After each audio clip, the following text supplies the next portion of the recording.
Welcome viewers. A dramatic new statement from former U.S. President Donald Trump is making headlines around the world. Speaking at a public event this week, Trump claimed that during the 2025 conflict between India and Pakistan, a specific and alarming number, far beyond what has been publicly acknowledged by either country, 5 Indian fighter jets were shot down.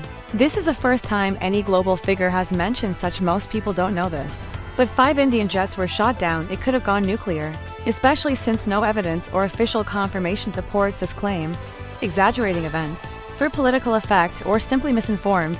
But coming from a former U.S. president, the statement carries weight and adds a new layer of mystery to what really happened during the 2025 conflict. The 2025 war between India and Pakistan shocked the world earlier this year.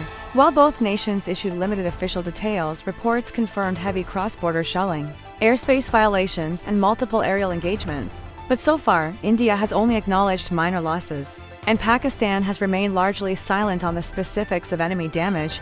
Now, Trump's claim suggests that the cost to the Indian Air Force may have been significantly higher than previously reported. He said, and I quote, "The statement has caused a stir among defense analysts and international media. It's unclear whether Trump was revealing classified intelligence. So far, neither the Indian nor Pakistani government has responded to Trump's remarks. Were 5 Indian jets really shot down? And the world never told?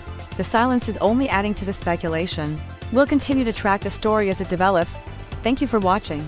And don't forget to subscribe for more updates on international conflicts, defense, and geopolitics.